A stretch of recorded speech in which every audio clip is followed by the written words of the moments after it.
राजस्थान के एक दूर दराज इलाके में बसा हुआ एक छोटा सा गांव था, देवगढ़। यह गांव रेत के ऊंचे ऊंचे टीलों और सूखी जमीन के बीच अपनी एक अलग पहचान बनाए हुए था। यहाँ के लोग सरल थे, लेकिन उनकी जिंदगी आसान नहीं थी। पानी की कमी यहाँ की सबसे बड़ी समस्या थी। कई बार तो लोग कई किलोमीटर दूर जाकर पानी लाते थे। गर्मियों में जब सूरज आग उगलता था, तब हालात और भी कठिन हो जाते थे। देवगढ़ में हर सुबह एक नई उम्मीद लेकर आती थी। सूरज उगने से पहले ही गांव के लोग अपने काम में लग जाते थे। महिलाएं चूल्हा जलाती, बच्चे स्कूल जाने की तैयारी करते और किसान अपने खेतों की ओर निकल जाते। इसी गांव के एक कोने में एक छोटा सा घर था, जहां रहता था मोहन। मोहन एक गरीब किसान था, लेकिन उसकी सबसे बड़ी पहचान उसकी ईमानदारी थी। उसके पास केवल 2 बीघा जमीन थी, जो उसके पिता की आखिरी निशानी थी। मोहन अपनी जमीन से बहुत प्यार करता था और हर दिन पूरी मेहनत से उसमें काम करता था। अगर इस बार बारिश ठीक हो जाए तो मैं अपनी जमीन को इतना उपजाऊ बना दूंगा कि कोई भी हमें गरीब नहीं कहेगा। मोहन की पत्नी राधा एक समझदार और धैर्यवान महिला थी। वह हमेशा अपने पति का हौसला बढ़ाती थी। उनका बेटा छोटू अभी छोटा था, लेकिन वह बहुत तेज दिमाग का था और अपने पिता की हर बात ध्यान से सुनता था।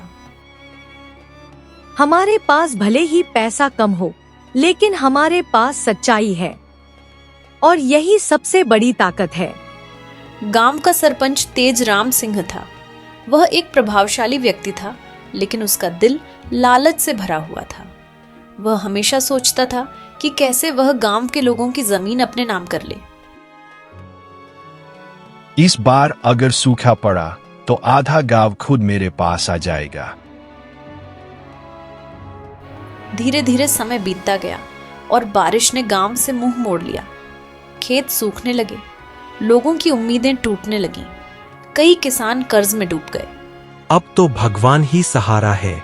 मोहन भी मुश्किल में था, लेकिन उसने हार नहीं मानी। जब तक मेहनत करता रहूंगा, तब तक उम्मीद जिंदा रहेगी। एक दिन जब मोहन अपने खेत में हल चला रहा था, अचानक उसकी कुदाल किसी सख्त चीज से टकराई। उसने ध्यान से मिट्टी हटाई और देखा कि वहां एक पुराना लोहे का संदूक दबा हुआ था।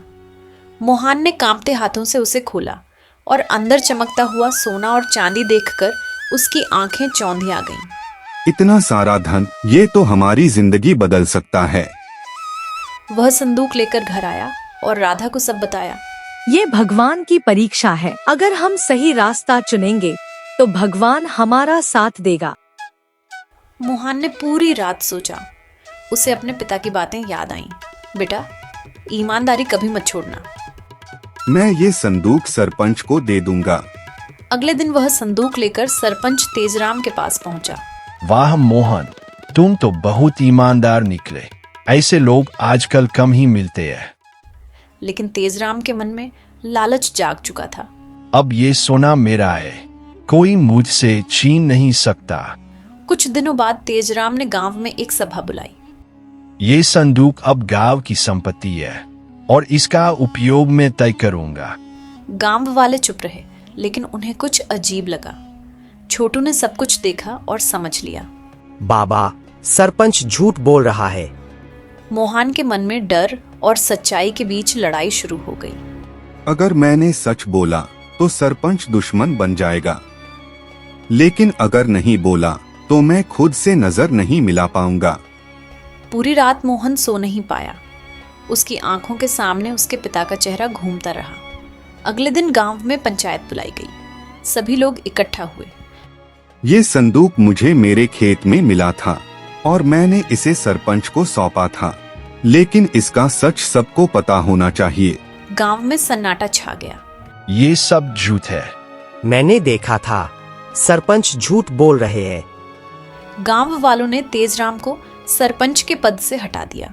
मोहन, तुमने हमें सिखाया कि सच्चाई सबसे बड़ी ताकत है। गांव वालों ने फैसला किया कि उस धन का उपयोग पूरे गांव के भले के लिए किया जाएगा। एक बड़ा कुआं बनाया गया, जिससे पानी की समस्या कम हुई।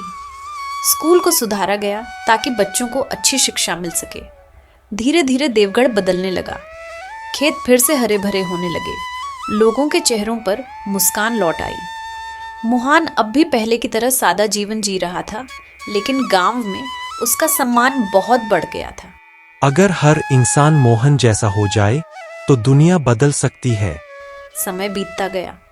छोटू बड़ा हुआ, पढ़ लिख कर एक समझदार इंसान बना, लेकिन उसने कभी अपने पिता की सीख नहीं भुलाई। ईमानदारी सबसे बड़ी दौलत है और यही असली जीत है। जीवन में मुश्किलें आएंगी, रास्ते कठिन होंगे, लेकिन जो इंसान ईमानदारी का साथ नहीं छोड़ता, वही सच्चे अर्थों में जीतता है।